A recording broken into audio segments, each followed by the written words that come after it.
ਸਤਿ ਸ਼੍ਰੀ ਅਕਾਲ ਜੀ। ਤੁਸੀਂ ਵੇਖ ਰਹੇ ਹੋ ਪੰਜਾਬ ਮਿਲ USA TV। ਮੈਂ ਹਾਂ ਸੰਜੀਵ ਯਸ਼ ਖੰਨਾ। ਤੁਹਾਡਾ ਸਾਰਿਆਂ ਦਾ ਸਵਾਗਤ ਖਬਰਾਂ ਦੇ ਇਸ ਬੁਲੇਟਿਨ ਦੇ ਵਿੱਚ। ਸਭ ਤੋਂ ਪਹਿਲਾਂ ਚੋਣਵੀਆਂ ਖਬਰਾਂ। ਅਮਰੀਕਾ ਦੇ ਗ੍ਰੀਨ ਕਾਰਡ ਦਾ ਇੰਤਜ਼ਾਰ ਕਰ ਰਹੇ ਭਾਰਤੀ ਬਿਨੈਕਾਰਾਂ ਲਈ ਅਹਿਮ ਖਬਰ। ਨਿਊਜ਼ੀਲੈਂਡ ਨੇ ਨਵੀਂ ਇਮੀਗ੍ਰੇਸ਼ਨ ਵੀਜ਼ਾ ਸ਼੍ਰੇਣੀ ਕੀਤੀ ਲਾਂਚ। ਸਤੰਬਰ ਤੋਂ ਹੋਵੇਗੀ ਸ਼ੁਰੂ। ਅਮਰੀਕਾ ਨੇ ਯੂਕਰੇਨ ਨੂੰ ਹੋਰ ਫੌਜੀ ਸਹਾਇਤਾ ਦੇਣ ਦੀ ਵਚਨਬੱਧਤਾ ਦੁਹਰਾਈ। ਅਮਰੀਕੀ ਰਾਸ਼ਟਰਪਤੀ ਜੋ ਬਾਈਡਨ ਹੋਏ ਕਰੋਨਾ ਇਨਫੈਕਟਡ। ਅਮਰੀਕਾ ਵਿੱਚ ਕੋਵਿਡ-19 ਦੇ ਕੇਸ 9 ਕਰੋੜ ਤੋਂ ਪਾਰ। ਹੁਣ ਖਬਰਾਂ ਦਾ ਵਿਸਥਾਰ।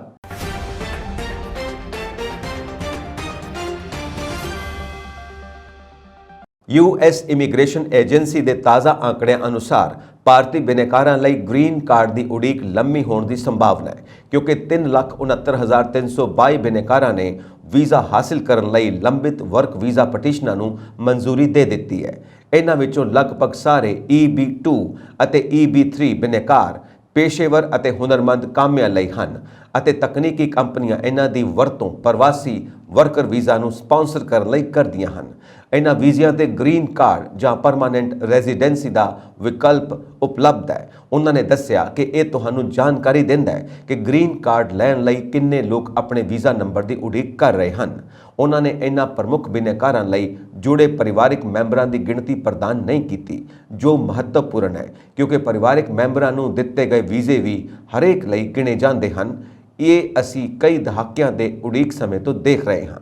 ਇਹਨਾਂ ਬਿਨੈਕਾਰਾਂ ਨੇ ਫਾਰਮ 140 ਸਵੀਕਾਰ ਕਰ ਲਿਆ, ਜੋ ਕਿ ਰੋਜ਼ਗਾਰ ਆਧਾਰਿਤ ਗ੍ਰੀਨ ਕਾਰਡ ਪ੍ਰਾਪਤ ਕਰਨ ਲਈ ਪਹਿਲਾ ਕਦਮ ਹੈ। ਇਹਨਾਂ ਬਿਨੈਕਾਰਾਂ ਨੇ ਫਾਰਮ 140 ਸਵੀਕਾਰ ਕਰ ਲਿਆ, ਜੋ ਕਿ ਰੋਜ਼ਗਾਰ ਆਧਾਰਿਤ ਗ੍ਰੀਨ ਕਾਰਡ ਪ੍ਰਾਪਤ ਕਰਨ ਵੱਲ ਪਹਿਲਾ ਕਦਮ ਹੈ। ਫਾਰਮ 140 ਦੀ ਮਨਜ਼ੂਰੀ ਤੋਂ ਬਾਅਦ ਭਾਰਤੀ ਮੂਲ ਦੇ ਨੌਕਰੀ ਦੇ ਬਿਨੈਕਾਰਾਂ ਨੂੰ ਉਹਨਾਂ ਦੀਆਂ ਤਰਜੀਹੀ ਤਾਰੀਖਾਂ ਦੇ ਲਾਗੂ ਹੋਣ ਲਈ ਕਈ ਸਾਲਾਂ ਤੱਕ ਇੰਤਜ਼ਾਰ ਕਰਨਾ ਪੈਂਦਾ ਹੈ। ਤਾਰੀਖਾਂ ਦੇ ਵੈਧ ਹੋਣ ਤੋਂ ਬਾਅਦ ਵੀ USCIS ਪ੍ਰੋਸੈਸਿੰਗ ਵਿੱਚ ਦੇਰੀ ਕਾਰਨ ਗ੍ਰੀਨ ਕਾਰਡ ਦੇ ਅੰਤਮ ਪੜਾਅ ਇਮੀਗ੍ਰੇਸ਼ਨ ਵੀਜ਼ਾ ਜਾਰੀ ਕਰਨ ਵਿੱਚ ਕਈ ਹੋਰ ਸਾਲ ਲੱਗ ਜਾਂਦੇ ਹਨ। ਨਿਊਜ਼ੀਲੈਂਡ ਸਰਕਾਰ ਨੇ ਬੁੱਧਵਾਰ ਨੂੰ ਕਿਹਾ ਕਿ ਉਸ ਨੇ ਘਰੇਲੂ ਕਾਰੋਬਾਰਾਂ ਵਿੱਚ ਨਿਵੇਸ਼ ਕਰਨ ਲਈ ਤਜਰਬੇਕਾਰ ਉੱਚ ਮੁੱਲ ਵਾਲੇ ਨਿਵੇਸ਼ਕਾਂ ਨੂੰ ਆਕਰਸ਼ਿਤ ਕਰਨ ਲਈ ਇੱਕ ਨਵਾਂ ਨਿਵੇਸ਼ਕ ਪ੍ਰਵਾਸੀ ਵੀਜ਼ਾ ਬਣਾਇਆ ਹੈ। ਨਵੀਂ active investor plus visa category ਮੌਜੂਦਾ ਨਿਵੇਸ਼ਕ 1 ਅਤੇ ਨਿਵੇਸ਼ਕ 2 ਵੀਜ਼ਾ ਸ਼੍ਰੇਣੀ ਦੀ ਜਗ੍ਹਾ ਲਵੇਗਾ। ਨਿਊਜ਼ੀਲੈਂਡ ਦੀ ਆਰਥਿਕ ਅਤੇ ਖੇਤਰੀ ਵਿਕਾਸ ਮੰਤਰੀ ਸਟੂਅਰਟ ਨੈਸ਼ ਨੇ ਇੱਕ ਬਿਆਨ ਵਿੱਚ ਕਿਹਾ ਕਿ ਨਵਾਂ ਐਕਟਿਵ ਇਨਵੈਸਟਰ ਪਲੱਸ ਵੀਜ਼ਾ ਪੁਰਾਣੇ ਨਿਵੇਸ਼ ਵੀਜ਼ਾ ਸ਼੍ਰੇਣੀਆਂ ਦੀ ਥਾਂ ਲਵੇਗਾ ਅਤੇ ਪ੍ਰਵਾਸੀਆਂ ਨੂੰ ਨਿਊਜ਼ੀਲੈਂਡ ਦੇ ਕਾਰੋਬਾਰਾਂ ਵਿੱਚ ਨਿਵੇਸ਼ ਕਰਨ ਦੀ ਲੋੜ ਹੋਵੇਗੀ। ਉਹਨਾਂ ਨੇ ਕਿਹਾ ਕਿ ਪੁਰਾਣੇ ਵੀਜ਼ਿਆਂ ਦੇ ਨਤੀਜੇ ਵਜੋਂ ਅਕਸਰ ਪ੍ਰਵਾਸੀਆਂ ਨੂੰ ਨਿਊਜ਼ੀਲੈਂਡ ਦੀਆਂ ਕੰਪਨੀਆਂ ਵਿੱਚ ਸਿੱਧੇ ਤੌਰ ਤੇ ਨਿਵੇਸ਼ ਕਰਨ ਦੀ ਬਜਾਏ ਸ਼ੇਅਰਾਂ ਅਤੇ ਬੌਂਡਾਂ ਵਿੱਚ ਨਿਵੇਸ਼ ਕੀਤਾ ਸੀ। ਨੈਸ਼ ਨੇ ਕਿਹਾ ਕਿ ਅਸੀਂ ਨਿਊਜ਼ੀਲੈਂਡ ਵਿੱਚ ਐਕਟਿਵ ਨਿਵੇਸ਼ ਨੂੰ ਉਤਸ਼ਾਹਿਤ ਕਰਨਾ ਚਾਹੁੰਦੇ ਹਾਂ, ਜੋ ਪੈਸਿਵ ਨਿਵੇਸ਼ ਦੀ ਤੁਲਨਾ ਵਿੱਚ ਵਧੇਰੇ ਉੱਚ ਕੁਸ਼ਲ ਨੌਕਰੀਆਂ ਅਤੇ ਆਰਥਿਕ ਵਿਕਾਸ ਪੈਦਾ ਕਰਦਾ ਹੈ। ਨਵੇਂ ਵੀਜ਼ੇ ਲਈ ਯੋਗਤਾ ਦੇ ਮਾਪਦੰਡ ਵਿੱਚ ਘੱਟੋ-ਘੱਟ 5 million New Zealand dollar 3.1 million dollar ਨਿਵੇਸ਼ ਸ਼ਾਮਿਲ ਹੈ ਅਤੇ ਇਸ ਵਿੱਚੋਂ ਸਿਰਫ 50% ਸੂਚੀਬੱਧ ਇਕੁਇਟੀ ਵਿੱਚ ਨਿਵੇਸ਼ ਕੀਤਾ ਜਾ ਸਕਦਾ ਹੈ। ਨਵੇਂ ਵੀਜ਼ਾ ਸ਼੍ਰੇਣੀ 19 ਸਤੰਬਰ 2022 ਨੂੰ ਖੁੱਲ੍ਹੇਗੀ। ਨਿਵੇਸ਼ਕ 1 ਅਤੇ ਨਿਵੇਸ਼ਕ 2 ਵੀਜ਼ਾ ਦੇ ਤਹਿਤ ਅਰਜ਼ੀਆਂ ਹੁਣ 27 ਜੁਲਾਈ 2022 ਦੇ ਬਾਅਦ ਸਵੀਕਾਰ ਨਹੀਂ ਕੀਤੀਆਂ ਜਾਣਗੀਆਂ। ਮੰਤਰੀ ਨੇ ਕਿਹਾ ਕਿ ਸਰਕਾਰ ਦਾ ਟੀਚਾ ਇਹਨਾਂ ਕਾਰੋਬਾਰਾਂ ਅਤੇ ਆਰਥਿਕ ਸਫਲ ਗਲੋਬਲ ਬ੍ਰਾਂਡਾਂ ਵਿੱਚ ਵਿਕਸਿਤ ਕਰਨ ਲਈ ਸਮਰਥਨ ਦੇਣਾ ਹੈ। ਉਹਨਾਂ ਨੇ ਕਿਹਾ ਕਿ ਨਿਵੇਸ਼ਕ ਵੀਜ਼ਾ ਸਟਿੰਗਸ ਨੂੰ ਅਪਡੇਟ ਕਰਨ ਹਾਈ ਵੈਲਿਊ ਵਾਲੇ ਨਿਵੇਸ਼ਕਾਂ ਨੂੰ ਆਕਰਸ਼ਿਤ ਕਰਨ ਦੀ ਸਾਡੀ ਰਣਨੀਤੀ ਦਾ ਮਹੱਤਵਪੂਰਨ ਹਿੱਸਾ ਹੈ। ਅਮਰੀਕਾ ਅਤੇ ਉਸ ਦੇ ਸਹਿਯੋਗੀ ਦੇਸ਼ਾਂ ਨੇ ਪੂਰਬੀ ਡੋਨਬਾਸ ਵਿੱਚ ਜੰਗ ਹੋਰ ਗੰਭੀਰ ਹੋਣ ਵਿਚਾਲੇ ਬੁੱਧਵਾਰ ਨੂੰ ਯੂਕਰੇਨ ਨੂੰ ਹੋਰ ਵਧੇਰੇ ਰਾਕਟ ਪ੍ਰਣਾਲੀਆਂ, ਗੋਲਾ ਬਾਰੂਦ ਤੇ ਹੋਰ ਫੌਜੀ ਸਹਾਇਤਾ ਦੇਣ ਦੀ ਵਚਨਬੱਧਤਾ ਦੁਹਰਾਈ। ਦੁਨੀਆ ਭਰ ਦੇ ਕਰੀਬ 50 ਰੱਖਿਆ ਆਗੂਆਂ ਨਾਲ ਵਰਚੁਅਲ ਮੀਟਿੰਗ ਖਤਮ ਹੋਣ ਤੋਂ ਬਾਅਦ ਅਮਰੀਕਾ ਦੇ ਰੱਖਿਆ ਸਕੱਤਰ ਲਾਇਡ ਆਸਟਿਨ ਨੇ ਕਿਹਾ ਕਿ ਸਹਿਯੋਗੀਆਂ ਅਤੇ ਸਾਂਝੇਦਾਰਾਂ ਨੂੰ ਜੰਗ ਖਤਮ ਕਰਨ ਦੀਆਂ ਕੋਸ਼ਿਸ਼ਾਂ ਲਈ ਵਚਨਬੱਧ ਰੱਖਣਾ ਸਖਤ ਮਿਹਨਤ ਦਾ ਕੰਮ ਹੋਵੇਗਾ। ਆਸਟਿਨ ਨੇ ਕਿਹਾ, ਅਸੀਂ ਫੌਜੀ ਸਹਾਇਤਾ ਲਈ ਦਾਨ ਦੇਣ ਦੀ ਰਫ਼ਤਾਰ ਕਾਇਮ ਰੱਖਣ ਅਤੇ ਤੇਜ਼ ਕਰਨ ਲਈ ਸਖਤ ਕੋਸ਼ਿਸ਼ ਕਰ ਰਹੇ ਹਾਂ। ਉਹਨਾਂ ਕਿਹਾ, ਨੇੜਲੇ ਭਵਿੱਖ ਨੂੰ ਦੇਖਦੇ ਹੋਏ ਇਸ ਤੇ ਧਿਆਨ ਕੇਂਦਰਿਤ ਕਰਨਾ ਹੋਵੇਗਾ। ਹਾਲਾਂਕਿ ਇਹ ਇਸ ਤੇ ਨਿਰਭਰ ਹੋਵੇਗਾ ਕਿ ਸਾਡੇ ਸਹਿਯੋਗੀ ਅਤੇ ਸਾਂਝੇਦਾਰ ਕਦੋਂ ਤੱਕ ਵਚਨਬੱਧ ਰਹਿਣਗੇ। ਇਸ ਵਿੱਚ ਕੋਈ ਸ਼ੱਕ ਨਹੀਂ ਹੈ ਕਿ ਇਹ ਯਕੀਨੀ ਬਣਾਉਣਾ ਹਮੇਸ਼ਾ ਮੁਸ਼ਕਿਲ ਕੰਮ ਹੋਵੇਗਾ ਕਿ ਅਸੀਂ ਕਦੋਂ ਤੱਕ ਇਕਜੁੱਟ ਰਹੀਏ। ਫਿਲਹਾਲ ਅਧਿਕਾਰੀਆਂ ਨੇ ਇਹ ਦੱਸਣ ਤੋਂ ਇਨਕਾਰ ਕਰ ਦਿੱਤਾ ਹੈ ਕਿ ਇਹ ਜੰਗ ਕਦੋਂ ਤੱਕ ਚੱਲ ਸਕਦੀ ਹੈ, ਪਰ ਫੌਜ ਦੇ ਜਨਰਲ ਮਾਰਕ ਮਿਲੇ ਨੇ ਸੰਕੇਤ ਦਿੱਤਾ ਹੈ ਕਿ ਇਹ ਲੰਮੇ ਸਮੇਂ ਤੱਕ ਚੱਲ ਸਕਦੀ ਹੈ। ਜੁਆਇੰਟ ਚੀਫਸ ਆਫ ਸਟਾਫ ਦੇ ਚੇਅਰਮੈਨ ਜਨਰਲ ਮਿਲੇ ਨੇ ਕਿਹਾ, ਡੌਨਬਾਸ ਵਿੱਚ ਬਹੁਤ ਗੰਭੀਰ ਜੰਗ ਚੱਲ ਰਹੀ ਹੈ। ਇਹ ਉਦੋਂ ਤੱਕ ਜਾਰੀ ਰਹਿ ਸਕਦੀ ਹੈ ਜਦੋਂ ਤੱਕ ਦੋਹਾਂ ਧਿਰਾਂ ਨੂੰ ਇਸ ਵਿੱਚੋਂ ਬਾਹਰ ਨਿਕਲਣ ਦਾ ਕੋਈ ਰਸਤਾ ਨਹੀਂ ਮਿਲ ਜਾਂਦਾ, ਜੋ ਸ਼ਾਇਦ ਗੱਲਬਾਤ ਰਾਹੀਂ ਜਾਂ ਕਿਸੇ ਹੋਰ ਤਰੀਕੇ ਨਾਲ ਸੰਭਵ ਹੋ ਸਕਦਾ ਹੈ। ਅਧਿਕਾਰੀਆਂ ਨੇ ਦੱਸਿਆ ਕਿ ਅਮਰੀਕਾ ਯੂਕਰੇਨ ਨੂੰ 4 ਹੋਰ ਹਾਈ ਮੋਬਾਈਲਿਟੀ ਆਰਟਿਲਰੀ ਰਾਕਟ ਸਿਸਟਮਸ ਤੇ ਸਟੀਕ ਨਿਸ਼ਾਨੇ ਵਾਲੇ ਰਾਕਟ ਦੇ ਨਾਲ ਹੀ ਵਾਧੂ ਤੋਪਾਂ ਭੇਜੇਗਾ। ਇਸ ਬਾਰੇ ਵਿਸਤਾਰ ਵਿੱਚ ਐਲਾਨ ਇਸ ਹਫ਼ਤੇ ਹੋ ਸਕਦਾ ਹੈ। ਅਮਰੀਕਾ ਦੇ ਰਾਸ਼ਟਰਪਤੀ ਜੋ ਬਾਈਡਨ ਕੋਰੋਨਾ ਵਾਇਰਸ ਨਾਲ ਇਨਫੈਕਟਡ ਪਾਏ ਗਏ ਹਨ। ਵਾਈਟ ਹਾਊਸ ਦੀ ਪ੍ਰੈਸ ਸਕੱਤਰ ਕਰੀਨ ਜੀਨ ਪੀਅਰੇ ਨੇ ਵੀਰਵਾਰ ਨੂੰ ਇਹ ਜਾਣਕਾਰੀ ਦਿੱਤੀ ਹੈ। ਕਰੀਨ ਜੀਨ ਪੀਅਰੇ ਮੁਤਾਬਿਕ ਬਾਈਡਨ 'ਚ ਕੋਰੋਨਾ ਦੇ ਬੇਹੱਦ ਮਾਮੂਲੀ ਲੱਛਣ ਹਨ ਅਤੇ ਉਹਨਾਂ ਨੇ ਬਿਮਾਰੀ ਦੀ ਗੰਭੀਰਤਾ ਨੂੰ ਘੱਟ ਕਰਨ ਲਈ ਐਂਟੀਵਾਇਰਲ ਦਵਾਈ ਲੈਣੀ ਸ਼ੁਰੂ ਕਰ ਦਿੱਤੀ ਹੈ। ਪ੍ਰੈਸ ਸਕੱਤਰ ਨੇ ਕਿਹਾ ਕਿ ਬਾਈਡਨ ਵਾਈਟ ਹਾਊਸ ਵਿੱਚ ਹੀ ਇਕਾਂਤਵਾਸ ਵਿੱਚ ਰਹਿਣਗੇ ਅਤੇ ਉੱਥੋਂ ਆਪਣੀ ਪੂਰੀ ਡਿਊਟੀ ਨਿਭਾਉਣਗੇ। ਕਰੀਨ ਨੇ ਦੱਸਿਆ ਕਿ ਬਾਈਡਨ ਲਗਾਤਾਰ ਵਾਈਟ ਹਾਊਸ ਦੇ ਮੈਂਬਰਾਂ ਨਾਲ ਸੰਪਰਕ ਵਿੱਚ ਬਣੇ ਹੋਏ ਨੇ ਅਤੇ ਪੂਰਨ ਯੋਜਨਾਬੱਧ ਆਪਣੀਆਂ ਸਾਰੀਆਂ ਮੀਟਿੰਗਾਂ ਵਿੱਚ ਵੀਡੀਓ ਕਾਨਫਰੰਸਿੰਗ ਰਾਹੀਂ ਹਿੱਸਾ ਲੈਣਗੇ। ਜ਼ਿਕਰਯੋਗ ਹੈ ਕਿ ਬਾਈਡਨ ਨੇ ਅਮਰੀਕਾ ਦੇ ਰਾਸ਼ਟਰਪਤੀ ਦਾ ਅਹੁਦਾ ਸੰਭਾਲਣ ਤੋਂ ਪਹਿਲਾਂ ਹੀ ਫਾਈਜ਼ਰ ਕੰਪਨੀ ਦੀਆਂ ਕੋਰੋਨਾ ਰੋਕੂ ਟੀਕੇ ਦੀਆਂ ਦੋਵੇਂ ਖੁਰਾਕਾਂ ਲਵਾ ਲਈਆਂ ਸਨ। ਇਸ ਤੋਂ ਬਾਅਦ ਬਾਈਡਨ ਨੇ ਸਤੰਬਰ 2021 ਵਿੱਚ ਪਹਿਲੀ ਬੂਸਟਰ ਖੁਰਾਕ ਜਦਕਿ ਮਾਰਚ 2024 ਵਿੱਚ ਟੀਕੇ ਦੀ ਇੱਕ ਵਾਧੂ ਖੁਰਾਕ ਲਈ ਸੀ। ਕੋਰੋਨਾ ਵਾਇਰਸ ਦੇ ਦਿਨ-ਬ-ਦਿਨ ਬਦਲਦੇ ਹੋਏ ਰੂਪਾਂ ਕਾਰਨ ਅਮਰੀਕਾ ਵਿੱਚ ਕਰੀਬ 2.5 ਸਾਲ ਦੇ ਵਕਫੇ ਤੋਂ ਬਾਅਦ ਜਨ ਜੀਵਨ ਆਮ ਕਰਨ ਦੀਆਂ ਕੋਸ਼ਿਸ਼ਾਂ ਲਈ ਇਸ ਨੂੰ ਇੱਕ ਨਵੀਂ ਚੁਣੌਤੀ ਦੇ ਰੂਪ ਵਿੱਚ ਦੇਖਿਆ ਜਾ ਰਿਹਾ ਹੈ। ਬਾਈਡਨ ਤੋਂ ਪਹਿਲਾਂ ਉਪ ਰਾਸ਼ਟਰਪਤੀ ਕਮਲਾ ਹੈਰਿਸ ਸਮੇਤ ਵਾਈਟ ਹਾਊਸ ਦੇ ਕਈ ਅਧਿਕਾਰੀਆਂ ਨੂੰ ਕੋਰੋਨਾ ਵਾਇਰਸ ਇਨਫੈਕਸ਼ਨ ਹੋ ਚੁੱਕੇ ਨੇ। ਕੋਰੋਨਾ ਵਾਇਰਸ ਮਹਾਮਾਰੀ ਨੇ ਅਮਰੀਕਾ ਨੂੰ ਸਭ ਤੋਂ ਵੱਧ ਪ੍ਰਭਾਵਿਤ ਕੀਤਾ ਹੈ। ਜੌਨਸ ਹੌਪਕਿੰਸ ਯੂਨੀਵਰਸਿਟੀ ਦੇ ਅੰਕੜਿਆਂ ਅਨੁਸਾਰ ਅਮਰੀਕਾ ਵਿੱਚ ਕੋਵਿਡ-19 ਦੇ ਕੁੱਲ ਮਾਮਲਿਆਂ ਦੀ ਗਿਣਤੀ 90 ਮਿਲੀਅਨ ਤੋਂ ਪਾਰ ਕਰ ਗਈ ਹੈ। ਸਮਾਚਾਰ ਏਜੰਸੀ ਸ਼ਿਨਹੁਆ ਦੇ ਅੰਕੜਿਆਂ ਦਾ ਹਵਾਲਾ ਦਿੰਦੇ ਹੋਏ ਦੱਸਿਆ ਕਿ ਵੀਰਵਾਰ ਤੱਕ ਕੁੱਲ 1,25,796 ਮੌਤਾਂ ਦੇ ਨਾਲ US ਵਿੱਚ ਕੋਵਿਡ-19 ਦੇ ਕੇਸਾਂ ਦੀ ਗਿਣਤੀ 90,66,295 ਹੋ ਗਈ। ਗੌਰਤਲਬ ਹੈ ਕਿ ਟੀਕਾਕਰਨ ਦੇ ਬਾਵਜੂਦ ਅਮਰੀਕਾ ਦੁਨੀਆ ਦੇ ਸਭ ਤੋਂ ਵੱਧ ਕੇਸਾਂ ਅਤੇ ਮੌਤਾਂ ਨਾਲ ਮਹਾਮਾਰੀ ਨਾਲ ਸਭ ਤੋਂ ਵੱਧ ਪ੍ਰਭਾਵਿਤ ਦੇਸ਼ ਮੰਨਿਆ ਹੋਇਆ ਹੈ। US ਕੋਵਿਡ-19 ਕੇਸ ਲੋਡ 13 ਦਸੰਬਰ 2021 ਨੂੰ 50 ਮਿਲੀਅਨ ਤੱਕ ਪਹੁੰਚ ਗਿਆ। 9 ਜਨਵਰੀ 2022 ਨੂੰ 60 ਮਿਲੀਅਨ ਨੂੰ ਪਾਰ ਕਰ ਗਿਆ। 21 ਜਨਵਰੀ ਨੂੰ 70 ਮਿਲੀਅਨ ਨੂੰ ਪਾਰ ਕਰ ਗਿਆ ਅਤੇ 29 ਮਾਰਚ ਨੂੰ 80 ਮਿਲੀਅਨ ਨੂੰ ਪਾਰ ਕਰ ਗਿਆ। ਇਟਲੀ ਵਿੱਚ ਇੱਕ ਵਾਰ ਫਿਰ ਤੋਂ ਕੋਰੋਨਾ ਮਹਾਮਾਰੀ ਦਾ ਕਹਿਰ ਵੱਧ ਰਿਹਾ ਹੈ। ਬੀਤੇ ਦਿਨ ਮੰਗਲਵਾਰ ਸ਼ਾਮ ਨੂੰ ਇਟਲੀ ਦੇ ਸਿਹਤ ਵਿਭਾਗ ਵੱਲੋਂ ਜਾਰੀ ਕੀਤੇ ਅੰਕੜਿਆਂ ਮੁਤਾਬਿਕ 12,683 ਨਵੇਂ ਕੋਰੋਨਾ ਪ੍ਰਭਾਵਿਤ ਮਰੀਜ਼ਾਂ ਦੀ ਪੁਸ਼ਟੀ ਹੋਈ, ਜੋ ਕਿ ਇਸੇ ਸਾਲ ਦੇ ਮਾਰਚ ਮਹੀਨੇ ਤੋਂ ਵੀ ਉੱਪਰ ਦੱਸੀ ਜਾ ਰਹੀ ਹੈ। ਸਿਹਤ ਵਿਭਾਗ ਨੇ ਨਵੇਂ ਅੰਕੜਿਆਂ ਤੇ ਚਿੰਤਾ ਜਤਾਈ ਹੈ ਅਤੇ ਮੰਗਲਵਾਰ ਨੂੰ 176 ਲੋਕਾਂ ਨੂੰ ਆਪਣੀਆਂ ਕੀਮਤੀ ਜਾਨਾਂ ਗਵਾਉਣੀਆਂ ਪਈਆਂ। ਇਟਲੀ ਵਿੱਚ ਹੁਣ ਤੱਕ ਕੁੱਲ 1,70,213 ਲੋਕਾਂ ਦੀ ਮੌਤ ਹੋ ਚੁੱਕੀ ਹੈ। ਦੱਸਣਯੋਗ ਹੈ ਕਿ ਨਵੇਂ ਕੇਸ ਹੋ ਰਹੇ ਵਾਧੇ ਨੂੰ ਦੇਖਦਿਆਂ ਹੋਇਆਂ ਇਟਲੀ ਵਿੱਚ ਫਿਰ ਤੋਂ ਪਬਲਿਕ ਵਾਲੀਆਂ ਥਾਵਾਂ ਮਾਸਕ ਪਹਿਨਣਾ ਸ਼ੁਰੂ ਹੋ ਰਿਹਾ ਹੈ।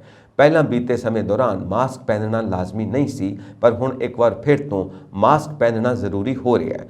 ਕੋਵਿਡ-19 ਨੇ ਦੁਨੀਆ ਦੇ ਰਾਜੇ ਕਹਾਉਣ ਵਾਲੇ ਦੇਸ਼ਾਂ ਦੀਆਂ ਗੋਡਣੀਆਂ ਲਵਾਉਣ ਵਿੱਚ ਕੋਈ ਕਸਰ ਨਹੀਂ ਛੱਡੀ। ਦੁਨੀਆ ਦੇ ਵੱਖ-ਵੱਖ ਦੇਸ਼ਾਂ ਵੱਲੋਂ ਇਸ ਵਾਇਰਸ ਦੇ ਪ੍ਰਭਾਵ ਤੋਂ ਬਚਣ ਅਤੇ ਜਾਨੀ ਨੁਕਸਾਨ ਨੂੰ ਰੋਕਣ ਲਈ ਐਂਟੀ ਕੋਵਿਡ ਵੈਕਸੀਨ ਵੀ ਤਿਆਰ ਕੀਤੀ ਹੈ ਅਤੇ ਵੱਖ-ਵੱਖ ਸਮੇਂ ਦੌਰਾਨ ਲੋਕਾਂ ਨੂੰ ਐਂਟੀ ਕੋਵਿਡ ਵੈਕਸੀਨਾਂ ਦੀਆਂ ਖੁਰਾਕਾਂ ਵੀ ਦਿੱਤੀਆਂ ਜਾ ਰਹੀਆਂ ਨੇ ਤਾਂ ਜੋ ਇਸ ਵਾਇਰਸ ਤੋਂ ਪ੍ਰਭਾਵਿਤ ਮਰੀਜ਼ਾਂ ਦੀਆਂ ਕੀਮਤੀ ਜਾਨਾਂ ਨੂੰ ਬਚਾਇਆ ਜਾ ਸਕੇ। ਇਟਲੀ ਦੇ ਪ੍ਰਧਾਨ ਮੰਤਰੀ ਮਾਰੀਓ ਡਰਾਗੀ ਨੇ ਮੁੱਖ ਗੱਠਜੋੜ ਭਾਈਵਾਲਾਂ ਵੱਲੋਂ ਭਰੋਸੇ ਦੇ ਵੋਟ ਵਿੱਚ ਹਿੱਸਾ ਨਾ ਲੈਣ ਤੋਂ ਬਾਅਦ ਅਸਤੀਫਾ ਦੇ ਦਿੱਤਾ ਹੈ। ਉਹਨਾਂ ਨੇ ਆਪਣੇ ਅਸਤੀਫੇ ਰਾਹੀਂ ਦੇਸ਼ ਵਿੱਚ ਜਲਦੀ ਹੀ ਚੋਣਾਂ ਕਰਾਉਣ ਦੀ ਸੰਭਾਵਨਾ ਦੇ ਸੰਕੇਤ ਦਿੱਤੇ ਹਨ। ਇਸ ਦੇ ਨਾਲ ਹੀ ਇਸ ਨਾਜ਼ੁਕ ਸਮੇਂ ਵਿੱਚ ਇਟਲੀ ਅਤੇ ਯੂਰਪ ਲਈ ਅਨਿਸ਼ਚਿਤਤਾ ਦਾ ਇੱਕ ਨਵਾਂ ਦੌਰ ਸ਼ੁਰੂ ਹੋ ਗਿਆ ਹੈ। ਡਰਾਗੀ ਨੇ ਕੋਇਰਨਾਲੇ ਪੈਲੇਸ ਵਿਖੇ ਸਵੇਰ ਦੀ ਮੀਟਿੰਗ ਦੌਰਾਨ ਰਾਸ਼ਟਰਪਤੀ ਸਰਜੀਓ ਮੈਟਾਰੇਲਾ ਨੂੰ ਆਪਣਾ ਅਸਤੀਫਾ ਸੌਂਪਿਆ। ਮੈਟਾਰੇਲਾ ਦੇ ਦਫ਼ਤਰ ਨੇ ਕਿਹਾ ਕਿ ਰਾਸ਼ਟਰਪਤੀ ਨੂੰ ਇਸ ਘਟਨਾਕ੍ਰਮ ਤੋਂ ਬਾਅਦ ਇੱਕ ਡਰਾਗੀ ਸਰਕਾਰ ਨੂੰ ਕਾਰਜਕਾਰੀ ਸਰਕਾਰ ਦੇ ਤੌਰ ਤੇ ਕੰਮ ਕਰਨ ਲਈ ਕਿਹਾ ਹੈ। ਡਰਾਗੀ ਦਾ ਅਸਤੀਫਾ ਰਾਸ਼ਟਰਪਤੀ ਨੇ ਪਿਛਲੇ ਹਫ਼ਤੇ ਰੱਦ ਕਰ ਦਿੱਤਾ ਸੀ। ਡਰਾਗੀ ਦੀ ਰਾਸ਼ਟਰੀ ਏਕਤਾ ਸਰਕਾਰ ਵੀਰਵਾਰ ਨੂੰ ਉਸ ਸਮੇਂ ਟੁੱਟ ਗਈ ਜਦੋਂ ਉਸ ਦੇ ਸੱਜੇ ਪੱਖੀ, ਖੱਬੇ ਪੱਖੀ ਅਤੇ ਲੋਕਪ੍ਰਿय ਪਾਰਟੀਆਂ ਦੇ ਗੱਠਜੋੜ ਭਾਈਵਾਲਾਂ ਨੇ ਵਿਧਾਨ ਸਭਾ ਨੂੰ ਆਪਣਾ ਕਾਰਜਕਾਲ ਪੂਰਾ ਕਰਨ ਅਤੇ ਕੋਵਿਡ-19 ਮਹਾਮਾਰੀ ਤੋਂ ਉਭਰਨ ਦੀ ਆਗਿਆ ਦੇਣ ਲਈ ਯੂਰਪੀਅਨ ਯੂਨੀਅਨ ਫੰਡਿੰਗ ਲਈ ਇਕੱਠੇ ਆਉਣ ਲਈ ਪ੍ਰਧਾਨ ਮੰਤਰੀ ਦੀ ਅਪੀਲ ਠੁਕਰਾ ਦਿੱਤੀ। ਇਸ ਦੀ ਬਜਾਏ ਕੇਂਦਰੀ ਸੱਜੇ ਪਾਰਟੀਆਂ ਫੋਰਜ਼ਾ ਇਟਾਲੀਆ ਅਤੇ ਲੀਗ ਅਤੇ ਲੋਕਪ੍ਰਿय 5 ਸਟਾਰ ਮੂਵਮੈਂਟ ਨੇ ਸੈਨੇਟ ਵਿੱਚ ਭਰੋਸੇ ਦੀ ਵੋਟ ਦਾ ਬਾਈਕਾਟ ਕੀਤਾ, ਜੋ ਡਰਾਗੀ ਦੀ 17 ਮਹੀਨਿਆਂ ਦੀ ਸਰਕਾਰ ਨਾਲ ਉਹਨਾਂ ਦੇ ਗੱਠਜੋੜ ਦੇ ਅੰਤ ਦਾ ਸਪਸ਼ਟ ਸੰਕੇਤ ਹੈ। ਡਰਾਗੀ ਨੇ ਅਸਤੀਫਾ ਦੇਣ ਤੋਂ ਪਹਿਲਾਂ ਸੰਸਦ ਦੇ ਹੇਠਲੇ ਸਦਨ ਚੈਂਬਰ ਆਫ ਡਿਪੂਟੀਜ਼ ਵਿੱਚ ਮੈਟਰੇਲਾ ਨੂੰ ਕਿਹਾ ਕਿ ਇਸ ਸਮੇਂ ਦੌਰਾਨ ਇਕੱਠੇ ਕੀਤੇ ਗਏ ਸਾਰੇ ਕੰਮ ਲਈ ਤੁਹਾਡਾ ਧੰਨਵਾਦ। ਬ੍ਰਿਟੇਨ ਦੇ ਪ੍ਰਧਾਨ ਮੰਤਰੀ ਅਹੁਦੇ ਦੀ ਦੌੜ ਵਿੱਚ ਅੰਤਰਿਮ ਪੜਾਅ ਦੀ ਮੁਹਿੰਮ ਨੂੰ ਮਜ਼ਬੂਤੀ ਦੇਣ ਲਈ ਸਾਬਕਾ ਵਿੱਤ ਮੰਤਰੀ ਰਿਸ਼ੀ ਸੁਨਕ ਨੇ ਵੀਰਵਾਰ ਨੂੰ ਦਿਨ-ਰਾਤ ਕੰਮ ਕਰਨ ਦਾ ਸੰਕਲਪ ਜਤਾਇਆ ਹੈ। ਕੰਜ਼ਰਵੇਟਿਵ ਪਾਰਟੀ ਦੇ ਨੇਤਾ ਅਤੇ ਬ੍ਰਿਟਿਸ਼ ਪ੍ਰਧਾਨ ਮੰਤਰੀ ਦੀ ਦੌੜ ਵਿੱਚ ਹੁਣ ਸੁਨਕ ਦਾ ਮੁਕਾਬਲਾ ਸਾਬਕਾ ਵਿਦੇਸ਼ ਮੰਤਰੀ ਲਿਜ਼ ਟਰਾਸ ਨਾਲ ਹੈ। ਸੰਸਦ ਦੇ ਟੋਰੀ ਮੈਂਬਰਾਂ ਵਿੱਚੋਂ 137 ਨੇ ਸੁਨਕ ਨੂੰ ਸਮਰਥਨ ਦਿੱਤਾ, ਜਦਕਿ 113 ਨੇ ਟਰਸ ਤੇ ਭਰੋਸਾ ਜਤਾਇਆ ਹੈ, ਜਿਸ ਦੇ ਚਲਦਿਆਂ 42 ਸਾਲਾ ਸੁਨਕ ਪ੍ਰਧਾਨ ਮੰਤਰੀ ਅਹੁਦੇ ਦੀ ਦੌੜ ਵਿੱਚ ਸਭ ਤੋਂ ਅੱਗੇ ਬਣੇ ਹੋਏ ਨੇ। ਹਾਲਾਂਕਿ ਸੁਨਕ ਖੇਮੇ ਨੂੰ ਪਤਾ ਹੈ ਕਿ ਉਹਨਾਂ ਪਿਛਲੇ ਹਫ਼ਤੇ ਤੋਂ ਜਾਰੀ VOTING ਦੇ ਹਰ ਪੜਾਅ ਵਿੱਚ ਬੜਤ ਬਣਾਏ ਰੱਖਣ ਲਈ ਸਖਤ ਸੰਘਰਸ਼ ਕਰਨਾ ਪਿਆ ਹੈ। ਸੁਨਕ ਨੇ ਕਿਹਾ ਕਿ ਮੈਂ ਦੇਸ਼ ਭਰ ਵਿੱਚ ਸਾਡਾ ਸੰਦੇਸ਼ ਪ੍ਰਸਾਰਿਤ ਕਰਨ ਲਈ ਦਿਨ-ਰਾਤ ਕੰਮ ਕਰਾਂਗਾ। ਟਰਸ ਨੇ ਜਿੱਥੇ ਪਹਿਲੇ ਦਿਨ ਤੋਂ ਟੈਕਸ ਵਿੱਚ ਕਟੌਤੀ ਕਰਨ ਦਾ ਵਾਅਦਾ ਕੀਤਾ ਹੈ, ਉੱਥੇ ਸਾਬਕਾ ਵਿੱਤ ਮੰਤਰੀ ਨੇ ਮਹਿੰਗਾਈ ਵਿੱਚ ਕਮੀ ਨੂੰ ਪਹਿਲ ਦੇਣ ਦਾ ਭਰੋਸਾ ਦਿੱਤਾ ਹੈ। ਹਾਲਾਂਕਿ ਦੋਵੇਂ ਹੀ ਉਮੀਦਵਾਰਾਂ ਨੇ ਸਾਬਕਾ ਪ੍ਰਧਾਨ ਮੰਤਰੀ ਮਾਰਗਰੇਟ ਥੈਚਰ ਦੇ ਨਕਸ਼ੇ ਕਦਮਾਂ ਤੇ ਚੱਲਣ ਦੀ ਕੋਸ਼ਿਸ਼ ਕੀਤੀ ਹੈ। ਸੁਨਕ ਨੇ ਇੱਕ ਲੇਖ ਵਿੱਚ ਕਿਹਾ ਕਿ ਮੈਂ ਸਾਬਕਾ ਪ੍ਰਧਾਨ ਮੰਤਰੀ ਥੈਚਰ ਦਾ ਅਨੁਸਰਣ ਕਰਦਾ, ਮੈਂ ਸਖਤ ਮਿਹਨਤ, ਪਰਿਵਾਰ ਅਤੇ ਏਕਤਾ ਵਿੱਚ ਵਿਸ਼ਵਾਸ ਕਰਦਾ, ਮੈਂ ਥੈਚਰ ਵਰਗਾ ਸ਼ਾਸਨ ਚਲਾਵਾਂਗਾ। ਉਹਨਾਂ ਕਿਹਾ ਕਿ ਮੈਂ ਰਾਸ਼ਟਰੀ ਪ੍ਰਭੂਸੱਤਾ ਵਿੱਚ ਵਿਸ਼ਵਾਸ ਰੱਖਦਾ, ਆਰਥਿਕ ਵਿਕਾਸ ਨੂੰ ਪਹਿਲ ਦਿੱਤੀ ਜਾਣੀ ਚਾਹੀਦੀ ਹੈ ਅਤੇ ਇਹ ਟੀਚਾ ਸਿਰਫ ਘੱਟ ਮਹਿੰਗਾਈ ਅਤੇ ਮਜ਼ਬੂਤ ਜਨਤਕ ਵਿੱਤ ਦੇ ਆਧਾਰ ਤੇ ਹੀ ਪ੍ਰਾਪਤ ਕੀਤਾ ਜਾ ਸਕਦਾ ਹੈ। NDA ਉਮੀਦਵਾਰ ਦ੍ਰੋਪਦੀ ਮੁਰਮੂ ਰਾਸ਼ਟਰਪਤੀ ਅਹੁਦੇ ਦੀ ਚੋਣ ਵਿੱਚ ਅੱਜ ਜੇਤੂ ਰਹੇ ਹਨ। ਵੋਟਾਂ ਦੀ ਗਿਣਤੀ ਦੌਰਾਨ ਉਹਨਾਂ ਤੀਜੇ ਗੇੜ ਮਗਰੋਂ ਆਪਣੇ ਵਿਰੋਧੀ ਉਮੀਦਵਾਰ ਯਸ਼ਵੰਤ ਸਿਨਹਾ ਦੇ ਮੁਕਾਬਲੇ ਵਿੱਚ ਜਿੱਤ ਲਈ 50% ਤੋਂ ਵੱਧ ਵੋਟਾਂ ਦੇ ਆંકੜੇ ਨੂੰ ਪਾਰ ਕਰ ਲਿਆ। ਸਰਕਾਰੀ ਤੌਰ ਤੇ ਉਹਨਾਂ ਦੀ ਜਿੱਤ ਦਾ ਐਲਾਨ ਸਾਰੀਆਂ ਵੋਟਾਂ ਦੀ ਗਿਣਤੀ ਮਗਰੋਂ ਕੀਤੇ ਜਾਣ ਦੀ ਸੰਭਾਵਨਾ ਹੈ। ਉਹ ਦੇਸ਼ ਦੀ ਪਹਿਲੀ ਆਦੀਵਾਸੀ ਅਤੇ ਦੂਜੀ ਮਹਿਲਾ ਰਾਸ਼ਟਰਪਤੀ ਚੁਣੇ ਗਏ ਹਨ। ਮੁਰਮੂ ਦੇਸ਼ ਦੀ ਸਭ ਤੋਂ ਛੋਟੀ ਉਮਰ ਦੀ ਰਾਸ਼ਟਰਪਤੀ ਹੋਵੇਗੀ, ਜਿਨ੍ਹਾਂ ਦਾ ਜਨਮ ਆਜ਼ਾਦੀ ਤੋਂ ਬਾਅਦ ਹੋਇਆ। ਉਹ 15ਵੇਂ ਰਾਸ਼ਟਰਪਤੀ ਵਜੋਂ 25 ਜੁਲਾਈ ਨੂੰ ਹਲਫ ਲੈਣਗੇ। ਰਿਟਰਨਿੰਗ ਅਫਸਰ PC ਮੋਦੀ ਨੇ ਐਲਾਨ ਕੀਤਾ ਕਿ ਮੁਰਮੂ ਨੂੰ ਕੁੱਲ 4701 ਸੰਸਦ ਮੈਂਬਰਾਂ ਅਤੇ ਵਿਧਾਇਕਾਂ ਚੋਂ 2824 ਦੇ ਵੋਟ ਮਿਲੇ ਹਨ, ਜਦਕਿ ਸਿਨਹਾ ਨੂੰ 1877 ਨੇ ਵੋਟਾਂ ਪਾਈਆਂ। ਉਹਨਾਂ ਕਿਹਾ ਕਿ ਮੁਰਮੂ ਨੂੰ 540 ਸੰਸਦ ਮੈਂਬਰਾਂ ਦੇ ਵੋਟ ਮਿਲੇ, ਜਿਨ੍ਹਾਂ ਦੀ ਕੀਮਤ 5,23,600 ਵੋਟਾਂ ਬਣਦੀ ਹੈ। ਇਸੇ ਤਰ੍ਹਾਂ ਯਸ਼ਵੰਤ ਸਿਨਹਾ ਨੂੰ 208 ਸੰਸਦ ਮੈਂਬਰਾਂ ਦੇ 1,45,600 ਵੋਟ ਹੀ ਮਿਲੇ। ਮੁਰਮੂ ਨੂੰ 6,76,803 ਵੋਟਾਂ 64% ਮਿਲੀਆਂ, ਜਦਕਿ ਸਿਨਹਾ ਨੂੰ 3,80,177 ਵੋਟਾਂ ਪਈਆਂ। ਸੂਤਰਾਂ ਮੁਤਾਬਿਕ ਵਿਰੋਧੀ ਧਿਰ ਦੇ 17 ਸੰਸਦ ਮੈਂਬਰਾਂ ਨੇ ਮੁਰਮੂ ਦੇ ਹੱਕ ਵਿੱਚ ਵੋਟ ਭੁਗਤਾਈ। ਆਂਧਰਾ ਪ੍ਰਦੇਸ਼ ਦੇ ਸਾਰੇ ਵਿਧਾਇਕਾਂ ਨੇ ਮੁਰਮੂ ਦੇ ਹੱਕ ਵਿੱਚ ਵੋਟ ਪਾਏ, ਜਦਕਿ ਅਰੁਣਾਚਲ ਪ੍ਰਦੇਸ਼ ਵਿੱਚ 4 ਨੂੰ ਛੱਡ ਕੇ ਬਾਕੀ ਸਾਰੇ ਵਿਧਾਇਕਾਂ ਨੇ ਉਹਨਾਂ ਨੂੰ ਵੋਟ ਦਿੱਤੇ। ਵਿਰੋਧੀ ਧਿਰ ਦੇ ਉਮੀਦਵਾਰ ਯਸ਼ਵੰਤ ਸਿਨਹਾ ਨੇ ਹਾਰ ਸਵੀਕਾਰ ਕਰਦਿਆਂ ਮੁਰਮੂ ਨੂੰ ਵਧਾਈ ਦਿੰਦਿਆਂ ਕਿਹਾ ਕਿ ਹਰੇਕ ਭਾਰਤੀ ਨੂੰ ਆਸ ਹੈ ਕਿ 15ਵੀਂ ਰਾਸ਼ਟਰਪਤੀ ਬਿਨਾਂ ਕਿਸੇ ਡਰ ਜਾਂ ਲਿਹਾਜ਼ ਤੋਂ ਸੰਵਿਧਾਨ ਦੇ ਰਾਖੇ ਵਜੋਂ ਕੰਮ ਕਰੇਗੀ। ਆਪਣੇ ਬਿਆਨ ਵਿੱਚ ਸਿਨਹਾ ਨੇ ਵਿਰੋਧੀ ਪਾਰਟੀਆਂ ਦੇ ਆਗੂਆਂ ਦਾ ਵੀ ਧੰਨਵਾਦ ਕੀਤਾ। ਉਹਨਾਂ ਕਿਹਾ, ਮੈਂ ਉਹਨਾਂ ਸਾਰੇ ਮੈਂਬਰਾਂ ਦਾ ਧੰਨਵਾਦ ਕਰਦਾ ਜਿਨ੍ਹਾਂ ਮੈਨੂੰ ਵੋਟ ਪਾਈ। ਮੈਂ ਭਗਵਾਨ ਕ੍ਰਿਸ਼ਨ ਵੱਲੋਂ ਭਗਵਦ ਗੀਤਾ ਵਿੱਚ ਦਿਖਾਏ ਮਾਰਗ ਕਰਮ ਕਰੋ ਫਲ ਦੀ ਇੱਛਾ ਨਾ ਰੱਖੋ ਦੇ ਫਲਸਫੇ ਤੇ ਚੱਲਦੇ ਹੋਏ ਵਿਰੋਧੀ ਧਿਰ ਦੀ ਪੇਸ਼ਕਸ਼ ਨੂੰ ਸਵੀਕਾਰਿਆ। ਚੋਣ ਕਮਿਸ਼ਨ ਵੱਲੋਂ ਜੇਤੂ ਉਮੀਦਵਾਰ ਨੂੰ ਸ਼ੁੱਕਰਵਾਰ ਨੂੰ ਜਿੱਤ ਦਾ ਸਰਟੀਫਿਕੇਟ ਦਿੱਤੇ ਜਾਣ ਦੀ ਸੰਭਾਵਨਾ ਹੈ। ਰਾਸ਼ਟਰਪਤੀ ਦੇ ਅਹੁਦੇ ਲਈ ਚੋਣ ਵਿੱਚ ਬੇਸ਼ੱਕ ਦ੍ਰੋਪਦੀ ਮੁਰਮੂ ਦੇਸ਼ ਦੇ ਨਵੇਂ ਰਾਸ਼ਟਰਪਤੀ ਚੁਣੇ ਗਏ ਹਨ, ਪਰ ਵੋਟਾਂ ਦੀ ਗਿਣਤੀ ਦੇ ਨਤੀਜਿਆਂ ਤੇ ਝਾਤ ਮਾਰਨ ਤੋਂ ਸਪਸ਼ਟ ਹੋ ਰਿਹਾ ਹੈ ਕਿ ਪੰਜਾਬ ਵਿੱਚ ਵੀ ਵਿਧਾਇਕਾਂ ਨੇ ਕ੍ਰਾਸ ਵੋਟਿੰਗ ਕੀਤੀ ਹੈ। ਨਤੀਜਿਆਂ ਦੇ ਆંકੜਿਆਂ ਮੁਤਾਬਿਕ ਕੁੱਲ 114 ਵਿਧਾਇਕਾਂ ਨੇ ਵੋਟਾਂ ਪਾਈਆਂ ਸਨ। ਅਕਾਲੀ ਦਲ ਦੇ ਇੱਕ ਮਨਪ੍ਰੀਤ ਸਿੰਘ ਅਯਾਲੀ ਅਤੇ ਕਾਂਗਰਸ ਦੇ 2 ਵਿਧਾਇਕ ਡਾਕਟਰ ਰਾਜਕੁਮਾਰ ਚੱਬੇਵਾਲ ਅਤੇ ਹਰਦੇਵ ਸਿੰਘ ਲਾਡੀ ਨੇ ਵੋਟ ਨਹੀਂ ਪਾਈ। ਆਮ ਆਦਮੀ ਪਾਰਟੀ ਦੇ 92 ਵਿਧਾਇਕ ਹਨ ਤੇ ਕਾਂਗਰਸ ਦੇ 18 ਵਿਧਾਇਕ ਹਨ। ਜੇਕਰ ਦੋ ਕਾਂਗਰਸੀ ਵਿਧਾਇਕਾਂ ਨੇ ਵੋਟਾਂ ਨਹੀਂ ਪਾਈਆਂ ਤਾਂ ਆਪ ਦੇ 92 ਅਤੇ ਕਾਂਗਰਸ ਦੇ 16 ਵਿਧਾਇਕਾਂ ਨੂੰ ਮਿਲਾ ਕੇ ਕੁੱਲ 108 ਵੋਟਾਂ ਬਣਦੀਆਂ ਸਨ। 5 ਵੋਟਾਂ ਨੂੰ ਅਣਉਚਿਤ करार दिता गया है। जेकर ये पंजों वोटां इस धिर दियां भी मन लईआं जाण तां भी 103 वोटां विरोधी धिर दे उम्मीदवार यशवंत सिन्हा नूं मिलणियां चाहीदियां सन, जदों कि उन्हां नूं सिर्फ 101 वोटां मिलियां हन। दूजे पासे द्रौपदी मुर्मू दे हक विच वोटां पाउण वाले 2 भाजपा विधायक अते 2 अकाली विधायक सन। उन्हां नूं 4 वोटां मिलणियां चाहीदियां सन, पर उन्हां नूं 8 वोटां मिलणियां हन। इस तो स्पष्ट हो जाता है कि पंजाब विच भी विधायकां ने पार्टी लीहां तो उपर उठ के द्रौपदी मुर्मू नूं वोटां पाईआं हन। इत्थे दस्सणयोग है कि राष्ट्रपति दे अहुदे दी चोण विच विधायक ते MP अपनी मर्जी मुताबिक वोटां पा सकदे हन। एनफोर्समेंट डायरैक्टोरेट ED ने कांग्रेस प्रधान सोनिया गांधी तो अज नैशनल हैरोल्ड अखबार नाल जुड़े मनी लॉन्ड्रिंग केस विच पुछ पड़ताल की। संघी जांच एजेंसी ने कोविड तो उभर रही 75 साला आगू नूं 2 घंटे के करीब सवाल जवाब किए ते इस दौरान कोविड प्रोटोकॉल की सख्ती नाल पालना यकीनी बनाई। कांग्रेस आगू की अपील ते उन्हां तो पुछ पड़ताल करन दा सिलसिला मुक्या। अधिकारियों ने कांग्रेस प्रधान नूं दूजे गेड़ की पुछ पड़ताल लई 25 जुलाई नूं मुड़ सद लिया।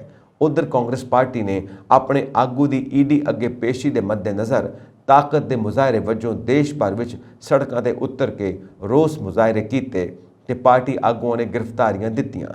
संसद के मॉनसून इजलास विच भी ED के समणा नूं लैके रौला रप्पा पिया। कांग्रेस प्रधान सोनिया गांधी तो पुछ पड़ताल करन मौके संघी जांच एजेंसी वालों कोविड प्रोटोकॉल का पूरा ध्यान रखा गया। श्रीमती गांधी नूं सवाल जवाब करने वाले अधिकारियों लई कोविड नैगेटिव सर्टिफिकेट लाजमी सी। सोनिया गांधी तो सहायक डायरैक्टर मोनिका शर्मा की टीम ने सवाल जवाब किए, जिसने यंग इंडिया प्राइवेट लिमिटेड जिस को नैशनल हैरोल्ड की मालकी भी है विच कथित वित्ती बेनियमियां नाल संबंधित केस विच राहुल गांधी तो पुछ पड़ताल की सी।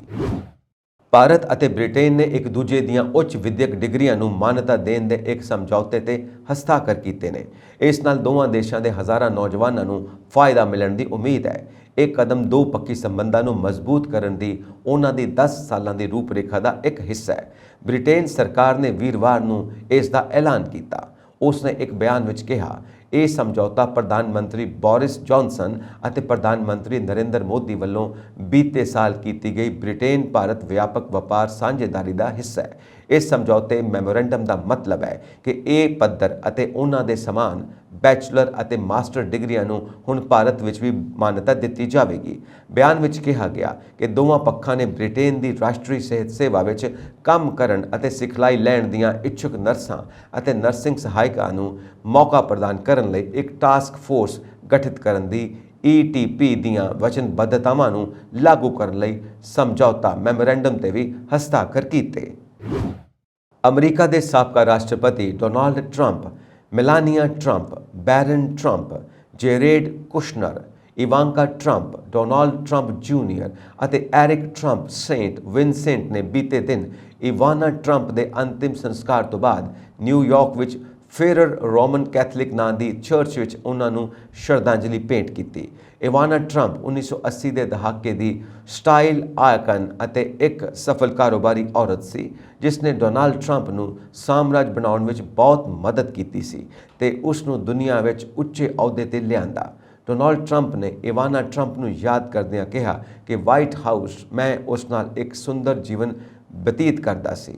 ਉਹ एक हिम्मती लेडी सी। साबका राष्ट्रपति के श्रद्धांजलि समारोह तो बाद भारी गिणती विच अजीज़ा ने बीते दिन बुधवार नूं नम अखां नाल उन्हां नूं अंतिम श्रद्धांजलि भेंट की। दस्सणयोग है कि डोनाल्ड ट्रंप की पहली पत्नी इवाना ट्रंप का 73 साल की उम्र विच न्यूयॉर्क विच बीते दिन देहांत हो गया सी। स्वर्गीय इवाना और डोनाल्ड ट्रंप के 3 बच्चे सन, जिन्हां विच डोनाल्ड जूनियर, इवांका और एरिक हन, जो अपने पिता ट्रंप ते उन्हां दे परिवारिक मैंबरां दे नाल खड़े सन, क्योंकि सोने रंगी इवाना का तबूत Saint Vincent Ferrer Roman Catholic तो लिआंदा गया सी। न्यूयॉर्क के मैनहटन विच ਚਰਚ ਉਹਨਾਂ ਨੂੰ ਸ਼ਰਧਾਂਜਲੀਆਂ ਦਿੱਤੀਆਂ ਗਈਆਂ। ਐਰਿਕ ਟਰੰਪ ਨੇ ਥੋੜੇ ਸਮੇਂ ਲਈ ਆਪਣੀ ਭੈਣ ਦੇ ਮੋਢੇ ਦੇ ਦੁਆਲੇ ਬਾਂਹ ਰੱਖੀ ਜਦੋਂ ਉਸਨੇ ਆਪਣੇ ਇੱਕ ਛੋਟੇ ਬੱਚੇ ਦਾ ਹੱਥ ਫੜਿਆ ਜਿਸ ਨੇ ਇੱਕ ਲਾਲ ਫੁੱਲ ਫੜਿਆ ਹੋਇਆ ਸੀ। ਟਰੰਪ ਦੇ ਪਰਿਵਾਰ ਨੇ ਲੰਘੇ ਵੀਰਵਾਰ ਨੂੰ ਘੋਸ਼ਣਾ ਕੀਤੀ ਕਿ 73 ਸਾਲਾ ਇਵਾਂਕਾ ਦੀ ਉਹਨਾਂ ਦੇ ਮੈਨਹਟਨ ਸਥਿਤ ਘਰ ਵਿੱਚ ਮੌਤ ਹੋ ਗਈ ਸੀ। ਵਿਸ਼ਵ ਸਿਹਤ ਸੰਗਠਨ WHO ਨੇ ਹਫ਼ਤੇ ਭਰ ਦੇ ਅੰਦਰ ਵੀਰਵਾਰ ਨੂੰ ਇਸ ਗੱਲ ਤੇ ਵਿਚਾਰ ਕਰਨ ਲਈ ਦੂਜੀ ਬੈਠਕ ਬੁਲਾਈ ਹੈ ਕਿ ਮੰਕੀ-ਪੌਕਸ ਨੂੰ ਗਲੋਬਲ ਸੰਕਟ ਐਲਾਨ ਕੀਤਾ ਜਾਵੇ ਜਾਂ ਨਹੀਂ। ਇਸ ਦੇ ਨਾਲ ਹੀ ਕੁਝ ਵਿਗਿਆਨੀਆਂ ਨੇ ਕਿਹਾ ਕਿ ਅਫਰੀਕਾ ਅਤੇ ਵਿਕਸਿਤ ਦੇਸ਼ਾਂ ਵਿੱਚ ਇਨਫੈਕਸ਼ਨ ਫੈਲਣ ਦੇ ਤਰੀਕਿਆਂ ਵਿੱਚ ਸਪਸ਼ਟ ਅੰਤਰ ਹੋਣਾ ਕਿਸੇ ਵੀ ਤਾਲਮੇਲ ਵਾਲੇ ਜਵਾਬ ਨੂੰ ਗੁੰਝਲਦਾਰ ਬਣਾ ਦੇਵੇਗਾ। ਅਫਰੀਕੀ ਅਧਿਕਾਰੀਆਂ ਨੇ ਕਿਹਾ ਕਿ ਉਹ ਪਹਿਲਾਂ ਤੋਂ ਹੀ ਮਹਾਦੀਪ ਦੀ ਮਹਾਮਾਰੀ ਨੂੰ ਐਮਰਜੈਂਸੀ ਮੰਨ ਰਹੇ ਹਨ, ਪਰ ਕੁਝ ਮਾਹਿਰਾਂ ਨੇ ਕਿਹਾ ਕਿ ਯੂਰਪ, ਉੱਤਰੀ ਅਮਰੀਕਾ ਅਤੇ ਹੋਰ ਥਾਂ ਮੰਕੀ-ਪੌਕਸ ਦੇ ਮਾਮੂਲੀ ਰੂਪਾਂ ਦੀ ਮੌਜੂਦਗੀ ਤੇ ਐਮਰਜੈਂਸੀ ਦਾ ਐਲਾਨ ਕਰਨਾ ਗੈਰ ਜ਼ਰੂਰੀ ਹੈ। ਭਲੇ ਹੀ ਵਾਇਰਸ ਤੇ ਕੰਟਰੋਲ ਨਾ ਹੋ ਸਕੇ, ਪੱਛਮੀ ਅਤੇ ਮੱਧ ਅਫਰੀਕਾ ਦੇ ਕਈ ਹਿੱਸਿਆਂ ਵਿੱਚ ਮੰਕੀ-ਪੌਕਸ ਦਹਾਕਿਆਂ ਤੋਂ ਮੌਜੂਦ ਹੈ, ਜਿੱਥੇ ਬਿਮਾਰ ਜੰਗਲੀ ਪਸ਼ੂ ਪੇਂਡੂ ਲੋਕਾਂ ਨੂੰ ਇਨਫੈਕਟਡ ਕਰਦੇ ਹਨ। ਪਰ ਯੂਰਪ, ਉੱਤਰ ਅਮਰੀਕਾ ਅਤੇ ਹੋਰ ਥਾਵਾਂ ਤੇ ਮਈ ਤੋਂ ਸਮਲਿੰਗੀ ਅਤੇ ਲਿੰਗੀ ਲੋਕਾਂ ਵਿੱਚ ਇਹ ਬਿਮਾਰੀ ਫੈਲੀ ਹੈ। ਅਮੀਰ ਦੇਸ਼ਾਂ ਵਿੱਚ ਇਹ ਬਿਮਾਰੀ ਜਿਨਸੀ ਸਬੰਧਾਂ ਨਾਲ ਫੈਲਣ ਦਾ ਖਦਸ਼ਾ ਜਤਾਇਆ ਗਿਆ, ਖਾਸ ਕਰਕੇ ਸਪੇਨ ਅਤੇ ਬੈਲਜੀਅਮ ਸਥਿਤ 2 ਰੇਵ ਪਾਰਟੀਆਂ ਤੋਂ ਇੱਕ ਦੁਨੀਆ ਭਰ 'ਚ ਹੁਣ ਲਗਭਗ ਮੰਕੀ-ਪੌਕਸ ਦੇ 15,000 ਮਾਮਲੇ ਨੇ, ਜਦਕਿ ਸੰਯੁਕਤ ਰਾਜ ਅਮਰੀਕਾ, ਬ੍ਰਿਟੇਨ, ਕੈਨੇਡਾ ਅਤੇ ਹੋਰ ਦੇਸ਼ਾਂ ਦੇ ਲੱਖਾਂ ਟੀਕੇ ਖਰੀਦੇ ਹਨ, ਜਦਕਿ ਅਫਰੀਕਾ ਨੂੰ ਇੱਕ ਵੀ ਟੀਕਾ ਨਹੀਂ ਮਿਲਿਆ, ਜਿੱਥੇ ਮੰਕੀ-ਪੌਕਸ ਦਾ ਜ਼ਿਆਦਾ ਗੰਭੀਰ ਰੂਪ ਪਹਿਲਾਂ ਹੀ 70 ਤੋਂ ਜ਼ਿਆਦਾ ਲੋਕਾਂ ਦੀ ਜਾਨ ਲੈ ਚੁੱਕਿਆ ਹੈ। ਸਰਹੱਦ ਵਿਵਾਦ ਤੇ ਚੱਲ ਰਹੀ ਗੱਲਬਾਤ ਦੇ ਵਿਚਾਲੇ ਚੀਨ ਦੀ ਭਾਰਤ ਦੇ ਖਿਲਾਫ ਨਵੀਂ ਸਾਜ਼ਿਸ਼ ਦਾ ਖੁਲਾਸਾ ਹੋਇਆ ਹੈ। ਇੱਕ ਮੀਡੀਆ ਰਿਪੋਰਟ ਅਨੁਸਾਰ ਚੀਨ ਦੀ ਯੋਜਨਾ ਭਾਰਤ ਨਾਲ ਲੱਗੀ ਅਸਲ ਕੰਟਰੋਲ ਰੇਖਾ ਦੇ ਕੋਲ ਇੱਕ ਨਵਾਂ ਰਾਜਮਾਰਗ ਬਣਾਉਣ ਦੀ ਹੈ। ਚੀਨ ਦੇ ਇਸ ਕਦਮ ਦਾ ਉਦੇਸ਼ ਆਪਣੀ ਸਮਾਜਿਕ ਸਥਿਤੀ ਨੂੰ ਮਜ਼ਬੂਤ ਕਰਨਾ ਅਤੇ ਆਪਣੀ ਸ਼ਕਤੀ ਵਧਾਉਣਾ ਹੈ। ਹਾਂਗਕਾਂਗ ਤੋਂ ਪ੍ਰਕਾਸ਼ਿਤ ਹੋਣ ਵਾਲੇ ਸਾਊਥ ਚਾਈਨਾ ਮਾਰਨਿੰਗ ਪੋਸਟ ਦੀ ਖਬਰ ਅਨੁਸਾਰ ਤਿੱਬਤ ਦੀ ਲਹੁੰਜ ਕਾਉਂਟੀ ਤੋਂ ਸਿਜ਼ਿਆਂਗ ਖੇਤਰ ਵਿੱਚ ਕਾਰਗਰ ਸਥਿਤ ਮਾਝਾ ਤੱਕ ਜਾਣ ਵਾਲਾ ਇਹ ਰਾਸ਼ਟਰ ਮਾਰਗ ਨਵੇਂ ਰਾਸ਼ਟਰੀ ਪ੍ਰੋਗਰਾਮ ਦੇ ਵਿੱਚ ਪ੍ਰਸਾਰਿਤ 345 ਨਿਰਮਾਣ ਯੋਜਨਾਵਾਂ ਵਿੱਚ ਸ਼ਾਮਿਲ ਹੈ।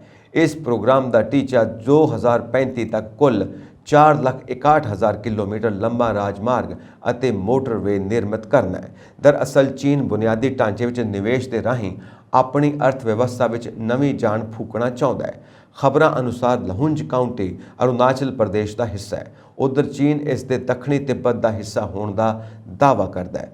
ਖਬਰ ਵਿੱਚ ਕਿਹਾ ਗਿਆ ਕਿ ਪਿਛਲੇ ਹਫ਼ਤੇ ਜਾਰੀ ਕੀਤੀ ਗਈ ਯੋਜਨਾ ਦੇ ਤਹਿਤ G695 ਨਾਂ ਨਾਲ ਜਾਣੇ ਜਾ ਰਹੇ ਇਸ ਰਾਜਮਾਰਗ ਦੇ ਕੋਣਾ ਕਾਉਂਟੀ ਤੋਂ ਲੈ ਕੇ ਲੰਘਣ ਦੀ ਉਮੀਦ ਹੈ, ਜੋ LAC ਦੇ ਠੀਕ ਉੱਤਰ ਵਿੱਚ ਪੈਂਦਾ ਹੈ। ਕਾਮਕਾ ਕਾਉਂਟੀ ਦੀ ਸਰਹੱਦ ਸਿੱਕਮ ਨਾਲ ਲੱਗੀ ਹੋਈ ਹੈ ਅਤੇ ਗਈ ਰੋਂਗ ਕਾਉਂਟੀ ਨੇਪਾਲ ਦੀ ਸਰਹੱਦ ਦੇ ਕਰੀਬ ਹੈ। ਸ਼੍ਰੋਮਣੀ ਗੁਰਦੁਆਰਾ ਪ੍ਰਬੰਧਕ ਕਮੇਟੀ ਵੱਲੋਂ ਸ਼ਹੀਦੀ ਸਾਕਾ ਸ਼੍ਰੀ ਪੰਜਾ ਸਾਹਿਬ ਦੀ 100 ਸਾਲਾ ਸ਼ਤਾਬਦੀ ਮੌਕੇ ਹੋਣ ਵਾਲੇ ਸਮਾਗਮਾਂ ਵਿੱਚ ਸ਼ਮੂਲੀਅਤ ਕਰਨ ਲਈ ਜਾਣ ਵਾਲੇ ਸ਼ਰਧਾਲੂਆਂ ਪਾਸੋਂ ਪਾਸਪੋਰਟਾਂ ਦੀ ਮੰਗ ਕੀਤੀ ਗਈ ਹੈ। ਇਸ ਸੰਬੰਧੀ ਜਾਣਕਾਰੀ ਦਿੰਦਿਆਂ ਸ਼੍ਰੋਮਣੀ ਕਮੇਟੀ ਦੇ ਮੀਤ ਸਕੱਤਰ ਮੀਡੀਆ ਸਰਦਾਰ ਕੁਲਵਿੰਦਰ ਸਿੰਘ ਰਾਮਦਾਸ ਨੇ ਦੱਸਿਆ ਕਿ ਸਾਕਾ ਸ਼੍ਰੀ ਪੰਜਾ ਸਾਹਿਬ ਦੀ 100 ਸਾਲਾ ਸ਼ਤਾਬਦੀ 30 ਅਕਤੂਬਰ 2022 ਨੂੰ ਮਨਾਈ ਜਾ ਰਹੀ ਹੈ। ਉਹਨਾਂ ਕਿਹਾ ਕਿ ਸ਼੍ਰੋਮਣੀ ਕਮੇਟੀ ਵੱਲੋਂ ਜਿੱਥੇ ਸ਼੍ਰੀ ਅੰਮ੍ਰਿਤਸਰ ਸਾਹਿਬ ਵਿਖੇ ਸਮਾਗਮ ਕੀਤੇ ਜਾਣੇ ਨੇ, ਉੱਥੇ ਗੁਰਦੁਆਰਾ ਸ਼੍ਰੀ ਪੰਜਾ ਸਾਹਿਬ ਵਿਖੇ ਵੀ ਸ਼ਤਾਬਦੀ ਮੌਕੇ ਵਿਸ਼ੇਸ਼ ਸਮਾਗਮ ਕੀਤੇ ਜਾਣੇ ਨੇ। ਉਹਨਾਂ ਕਿਹਾ ਕਿ ਸ਼ਤਾਬਦੀ ਸਮਾਗਮਾਂ ਵਿੱਚ ਸ਼ਮੂਲੀਅਤ ਕਰਨ ਲਈ ਚਾਹਵਾਨ ਸ਼ਰਧਾਲੂ ਆਪਣੇ ਪਾਸਪੋਰਟ ਸ਼੍ਰੋਮਣੀ ਕਮੇਟੀ ਦੇ ਹਲਕਾ ਮੈਂਬਰ ਸਹਿਬਾਨ ਪਾਸੋਂ ਸਿਫਾਰਿਸ਼ ਕਰਵਾ ਕੇ ਆਪਣੀ ਰਿਹਾਇਸ਼ ਦੇ ਸਬੂਤ, ਆਧਾਰ ਕਾਰਡ, ਵੋਟਰ ਕਾਰਡ ਤੇ ਰਾਸ਼ਨ ਕਾਰਡ ਆਦਿ ਅਤੇ ਪਾਸਪੋਰਟ ਸਾਈਜ਼ ਫੋਟੋ ਸਮੇਤ ਸ਼੍ਰੋਮਣੀ ਕਮੇਟੀ ਦਫ਼ਤਰ ਵਿਖੇ 5 ਅਗਸਤ 2022 ਤੋਂ ਪਹਿਲਾਂ ਜਮ੍ਹਾਂ ਕਰਵਾਉਣ ਤਾਂ ਜੋ ਵੀਜ਼ਾ ਪ੍ਰਕਿਰਿਆ ਨੂੰ ਅੱਗੇ ਤੋਰਿਆ ਜਾ ਸਕੇ। ਪਾਕਿਸਤਾਨ ਦੇ ਸ਼ਹਿਰਾਂ ਵਿੱਚ ਕਈ ਬਾਜ਼ਾਰਾਂ ਵਿੱਚ ਦਵਾਈਆਂ ਦੀ ਕਮੀ ਨੇ ਖਤਰਨਾਕ ਹਾਲਾਤ ਪੈਦਾ ਕਰ ਦਿੱਤੇ ਨੇ। ਸ਼ਹਿਰਾਂ ਵਿੱਚ ਕਈ ਜ਼ਰੂਰੀ ਦਵਾਈਆਂ ਦੀ ਭਾਰੀ ਕਮੀ ਚੱਲ ਰਹੀ ਹੈ, ਜਿਸ ਕਾਰਨ ਦੇਸ਼ ਵਿੱਚ ਖੁਦਕੁਸ਼ੀਆਂ ਦੀ ਦਰ ਵਿੱਚ ਵਾਧੇ ਦਾ ਡਰ ਪੈਦਾ ਹੋ ਰਿਹਾ ਹੈ। ਦੀ ਨਿਊਜ਼ ਨੇ ਇਹ ਜਾਣਕਾਰੀ ਦਿੱਤੀ ਹੈ। ਇੱਕ ਪ੍ਰਸਿੱਧ ਮਨੋਚਿਕਿਤਸਕ ਤੇ ਪਾਕਿਸਤਾਨੀ ਸਾਈਕੈਟ੍ਰਿਕ ਸੁਸਾਇਟੀ ਦੇ ਸਾਬਕਾ ਪ੍ਰਧਾਨ ਨੇ ਇਲਾਜ ਲਈ ਸਭ ਤੋਂ ਪਹਿਲਾਂ ਦਵਾਈ ਦੇ ਰੂਪ ਵਿੱਚ ਕੰਮ ਆਉਣ ਵਾਲੇ ਫਾਰਮੂਲੇਸ਼ਨ ਜ਼ਿਕਰ ਕਰਦਿਆਂ ਕਿਹਾ, ਪਿਛਲੇ ਕੁਝ ਮਹੀਨਿਆਂ ਤੋਂ ਮਾਰਕੀਟ ਵਿੱਚ ਲੀਥੀਅਮ ਕਾਰਬੋਨੇਟ ਵੇਚਣ ਵਾਲਾ ਕੋਈ ਬ੍ਰਾਂਡ ਬਾਜ਼ਾਰ ਵਿੱਚ ਉਪਲਬਧ ਨਹੀਂ ਹੈ। ਇਹ ਦਵਾਈ ਮਾਨਸਿਕ ਰੋਗਾਂ ਅਤੇ ਇਸ ਨਾਲ ਜੁੜੀਆਂ ਬਿਮਾਰੀਆਂ 'ਚ ਸਭ ਤੋਂ ਪ੍ਰਭਾਵਸ਼ਾਲੀ ਦਵਾਈ ਮੰਨੀ ਜਾਂਦੀ ਹੈ। ਰਿਪੋਰਟ ਵਿੱਚ ਕਿਹਾ ਗਿਆ ਕਿ ਇਸੇ ਤਰ੍ਹਾਂ ਬੱਚਿਆਂ ਵਿੱਚ attention deficit hyper activity disorder ਦੇ ਇਲਾਜ ਲਈ ਮਿਥਾਈਲਫਨੀਡੇਟ ਤੇ ਬੱਚਿਆਂ ਤੇ ਬਾਲਕਾਂ ਵਿੱਚ ਮਿਰਗੀ ਲਈ ਕੋਲਾਨਜਿਪਸ ਦੀਆਂ ਬੂੰਦਾਂ ਅਤੇ ਗੋਲੀਆਂ ਸਮੇਤ ਕੁਝ ਹੋਰ ਜ਼ਰੂਰੀ ਦਵਾਈਆਂ ਵੀ ਬਾਜ਼ਾਰ ਵਿੱਚ ਕਿਤੇ ਵੀ ਉਪਲਬਧ ਨਹੀਂ ਹਨ। ਗਾਇਕ ਸਿੱਧੂ ਮੂਸੇਵਾਲਾ ਦਾ ਕਤਲ ਕਰਨ ਵਾਲੇ ਸ਼ਾਰਪ ਸ਼ੂਟਰਾਂ ਮਨਪ੍ਰੀਤ ਮਨੂ ਕੂਸਾ ਤੇ ਜਗਰੂਪ ਰੂਪਾ ਦਾ ਬੀਤੇ ਦਿਨੀ ਪੁਲਿਸ ਵੱਲੋਂ ਅੰਮ੍ਰਿਤਸਰ ਜ਼ਿਲ੍ਹੇ ਦੇ ਪਿੰਡ ਪਕਨਾ ਵਿਖੇ ਐਨਕਾਊਂਟਰ ਕਰ ਦਿੱਤਾ ਗਿਆ ਸੀ, ਜਿਨ੍ਹਾਂ ਦਾ ਬੀਤੇ ਕੱਲ ਸਿਵਲ ਹਸਪਤਾਲ ਵਿੱਚ ਡਾਕਟਰਾਂ ਦੀ ਟੀਮ ਵੱਲੋਂ ਪੋਸਟਮਾਰਟਮ ਕਰ ਦਿੱਤਾ ਗਿਆ। ਇਸ ਮੌਕੇ ਗੈਂਗਸਟਰਾਂ ਦੇ ਪਰਿਵਾਰਕ ਮੈਂਬਰ ਵੀ ਉੱਥੇ ਪਹੁੰਚੇ ਸਨ, ਜਿਨ੍ਹਾਂ ਵੱਲੋਂ ਡੈੱਡ ਬਾਡੀਜ਼ ਨੂੰ ਲਿਜਾ ਕੇ ਅੰਤਿਮ ਸੰਸਕਾਰ ਕੀਤਾ ਗਿਆ। ਪੰਜਾਬ ਪੁਲਿਸ ਵੱਲੋਂ ਦੋਵਾਂ ਗੈਂਗਸਟਰਾਂ ਦੀਆਂ ਲਾਸ਼ਾਂ ਉਹਨਾਂ ਦੇ ਪਿੰਡਾਂ ਵਿੱਚ ਪਹੁੰਚਾਈਆਂ ਗਈਆਂ। ਇੱਕ ਗੈਂਗਸਟਰ ਤਰਨਤਾਰਨ ਤੇ ਦੂਜਾ ਮੋਗਾ ਦਾ ਦੱਸਿਆ ਜਾ ਰਿਹਾ ਹੈ। ਪਹਿਲਾਂ ਮਨੂ ਕੁੱਸਾ ਦਾ ਪੋਸਟਮਾਰਟਮ ਕੀਤਾ ਗਿਆ ਸੀ। ਇਸ ਦੌਰਾਨ ਲਾਸ਼ ਨੂੰ ਲੈ ਕੇ ਮੋਗਾ ਤੋਂ ਆਏ ਉਸ ਦੇ ਪਰਿਵਾਰ ਵੱਲੋਂ ਪੁਲਿਸ ਨਾਲ ਕਾਫੀ ਬਹਿਸਬਾਜ਼ੀ ਵੀ ਹੋਈ। ਦੱਸਣਯੋਗ ਹੈ ਕਿ ਬੁੱਧਵਾਰ ਸਵੇਰੇ ਪੁਲਿਸ ਨੇ ਅੰਮ੍ਰਿਤਸਰ ਸੂਚਨਾ ਮਿਲਣ ਦੇ ਆਧਾਰ ਤੇ ਗੈਂਗਸਟਰਾਂ ਨੂੰ ਫੜਨ ਲਈ ਜ਼ਿਲ੍ਹਾ ਅੰਮ੍ਰਿਤਸਰ ਦੇ ਦਿਹਾਤੀ ਪਿੰਡ ਪਕਨਾ ਪਹੁੰਚ ਕੀਤੀ। ਪਿੰਡ ਵਿੱਚ ਪਹਿਲਾਂ ਤੋਂ ਹੀ ਹਥਿਆਰਾਂ ਨਾਲ ਲੈਸ ਦੋਵੇਂ ਗੈਂਗਸਟਰਾਂ ਨੇ ਪੁਲਿਸ ਦੇ ਆਉਂਦੇ ਸਾਰ ਗੋਲੀਆਂ ਚਲਾਉਣੀਆਂ ਸ਼ੁਰੂ ਕਰ ਦਿੱਤੀਆਂ। ਇਸ ਦੌਰਾਨ ਪੁਲਿਸ ਨੇ ਵੀ ਜਵਾਬੀ ਕਾਰਵਾਈ ਕਰਦਿਆਂ ਗੈਂਗਸਟਰਾਂ ਤੇ ਫਾਇਰਿੰਗ ਕਰਨੀ ਸ਼ੁਰੂ ਕਰ ਦਿੱਤੀ। ਲਗਭਗ 6 ਘੰਟੇ ਤੋਂ ਵੱਧ ਚੱਲੇ ਪੁਲਿਸ ਅਤੇ ਗੈਂਗਸਟਰਾਂ ਦੇ ਇਸ ਆਪਰੇਸ਼ਨ ਦੌਰਾਨ ਦੋਵੇਂ ਸ਼ਾਰਪ ਸ਼ੂਟਰਾਂ ਨੂੰ ਮਾਰ ਦਿੱਤਾ ਗਿਆ ਸੀ। ਇਹ ਸਨ ਅੱਜ ਦੀਆਂ ਮੁੱਖ ਖਬਰਾਂ। ਹੋਰ ਅਪਡੇਟਸ ਦੇ ਲਈ ਵੇਖਦੇ ਰਹੋ ਪੰਜਾਬ ਮੇਲ USA TV। ਸਤਿ ਸ੍ਰੀ ਅਕਾਲ ਜੀ।